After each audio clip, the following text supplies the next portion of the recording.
राजस्थान के बीकानेर स्थित नाल एयरबेस पर एक ऐतिहासिक भावुक पल देखने को मिला। भारतीय वायुसेना के वर्क हॉर्स कहे जाने वाले MiG-21 लड़ाकू विमान अब अपनी अंतिम उड़ानों की ओर बढ़ रहे हैं। आधिकारिक रिटायरमेंट से पहले वायुसेना प्रमुख air chief marshal AP Singh ने इस विमान में सॉर्टीज ली और इसके गौरवशाली इतिहास को सलाम किया। MiG-21 वही UW विमान जिसने 2060 में भारतीय वायुसेना में एंट्री ली और 6 दशकों से अधिक तक आसमान की शान बना रहा। दुनिया भर में लगभग 11,000 MiG-21 बनाए गए और 60 से ज्यादा देशों ने इसे उड़ाया।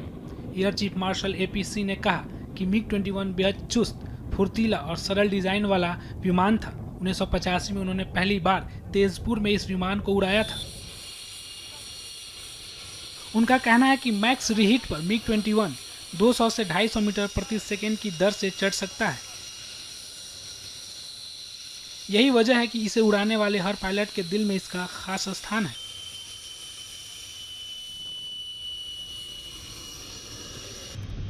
MiG-21, yes, it has been the workhorse of the Indian Air Force. We've inducted it in 1960s and still continuing with it. And this has been actually one of the most mass-produced supersonic fighter jet, if I can say. About 11,000 or so were produced, and more than 60 countries have operated it. It's a design which is very limited numbers, like Delta with the tailplane.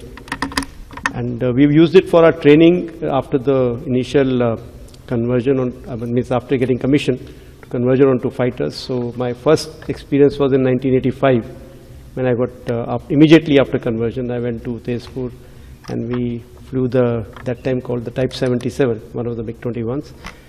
So after flying the Kirans, it was a revelation that the aircraft could feel like this. It's an amazing aircraft to fly. Very, very agile, very maneuverable, and very simple design. But it requires some kind of initial training for you to get used to it. It is good for its rate of climb. It was made like as an interceptor. So at max reheat, it could climb more than 200, 250 meters per second. So I think it is going to be one aircraft which is going to be missed by people who have flown it earlier. But yes, everything has time and place. Now we have to move on because this technology is old. It's very difficult to maintain this technology now. So we've decided to now call it a day for this aircraft and move on to the new platforms like the Tejas Mark II, Rafales have come in, Su-30s are already operating. So these platforms will take this place.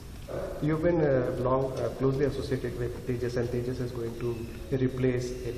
So how would be the transition?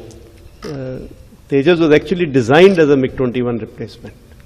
That's why it is a small aircraft. It was designed around MiG-21 and it was conceived with some kind of motivation from Mirage. That's why there's a Delta platform. And it is going to replace MiG-21 quite well, but it will have to evolve. Tejas now will have to think of new weapons for Tejas also. And as a training role, initial fighter training role, I think it can fit in very well. So we have this 83 contract already on. We have another contract lined up to be signed very soon. So I expect, like we had the MiG-21s, various versions of Tejas, whether Tejas Mark I or Mark II, or later on MCA, will replace this fleet. MiG-21 जो है 1963 में भारत में आया था, भारतीय वायुसेना में आया था. इसका पहला स्क्वाड्रन जो बना था वो चंडीगढ़ में बना था, 28 स्क्वाड्रन. क्योंकि ये सबसे पहले सुपरसोनिक फाइटर था भारत का, इसलिए 28 स्क्वाड्रन का नाम फर्स्ट सुपरसोनिक्स पड़ा था. और उसके बाद 1965 की जंग में MiG-21 की भागीदारी थी. इन्होंने अपना ऑपरेशनल रोल निभाया as air defence aircraft. And उसके बाद MiG-21 जो है, हमने इसकी आइटरेशंस की. उस टाइम पे टाइप 74, टाइप 76 आया था. फिर 1971 की जंग में MiG-21 ने पार्टिसिपेट किया. अगर आपको याद होगा, MiG-21 ही वो एयरक्राफ्ट था जिन्होंने गवर्नर्स रेजिडेंस में इसको अटैक किया 57 MMRP से बांग्लादेश में, ढाका में। एंड 14 दिसंबर की वो डेट थी। 15 दिसंबर को गवर्नर ने रिजाइन कर दिया और 16 दिसंबर को पाकिस्तान ने सरेंडर कर दिया। We had 93,000 of their prisoner of war at that point of time. 1971 war में जब अटैक किया था उस टाइम 4 स्क्वाड्रन थी, 28 स्क्वाड्रन था, ओरियल्स और फर्स्ट सुपरसोनिक्स जो थे। उसके बाद MiG-21 के काफ़ी सारे चेंजेस आए। हम टाइप 77 जो MiG-21 FL था, उसके बाद MiG-21 MF आया टाइप 96, फिर उसको और चेंजेस किए, अपग्रेड किए, टाइप 75 आया, MiG-21 BIS ऑपरेशन सफ़ेद सागर में, जहाँ पे MiG-21 को यूटिलाइज किया गया सारे ऑपरेशनल रोल्स में, हाई माउंटेनियस टारगेट्स में अटैक करने के लिए, फोटो रिकॉनेसेंस रोल में। 1999 में स्क्वाड्रन ऑफ बुंदेला ने अटलांटिक शूट डाउन किया था अपने MiG-21 BIS से ही R-60 मिसाइल यूज़ करके। उसके बाद 2001 के बाद MiG-21 जो है सारे अपग्रेड होके MiG-21 बाइसन बन गए, धीरे धीरे करके टाइप 96 बंद होते गए। और अब जो है हमारे पास MiG-21 बाइसन है। MiG-21 बाइसन का रोल 2019 में बालाकोट के टाइम ग्रुप कैप्टन अभिनंदन ने शूट डाउन किया था उनका F-16, पाकिस्तान का F-16, Pakistani air force F-16। Then coming to 2025 it had done it अपना ऑपरेशनल रोल किया उन्होंने during the op Sindoor. And now 60 साल की सर्विस के बाद इंडियन एयरफोर्स में MiG-21 अब अपने ऑपरेशनल रोल ख़त्म कर रहा है।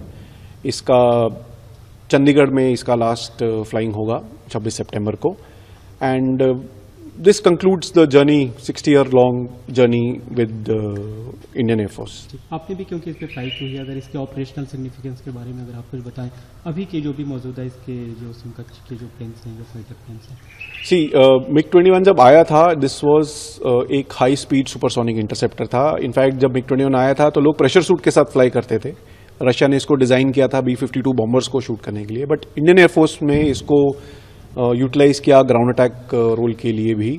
और जो इसका अपग्रेड हुआ बाइसन, उसमें इसमें मॉडर्न EW सूट लगाया गया, एक रडार लगाया गया, मॉडर्न मिसाइल्स लगाई गई लाइक RWE R-73, और it could hold its own wait in combat eight that point of time.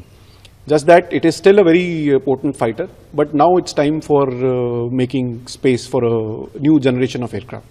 Because the generation has changed. जी, ऐसी फ्लाइट्स या जो भी आर्म्ड इक्विपमेंट होते हैं उनकी जो सिग्निफिकेंस देखी जाती है कि अपने साथ के कितने बड़े बड़े या कैसे को मार गिराया है, क्या किया, इसके बारे में अगर आपको डिटेल दें, जैसे आपने F-16 बताया, ऐसे कुछ और। सो जब MiG-21 आया था, this is the only aircraft जिन्होंने सारे जनरेशन ऑफ जहाज़ों को पाकिस्तानी इन्वेंट्री में जो थे वो शूट डाउन किया है।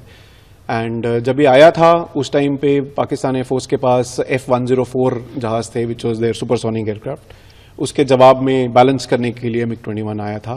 And this has given its weight in gold. That is all I can tell you.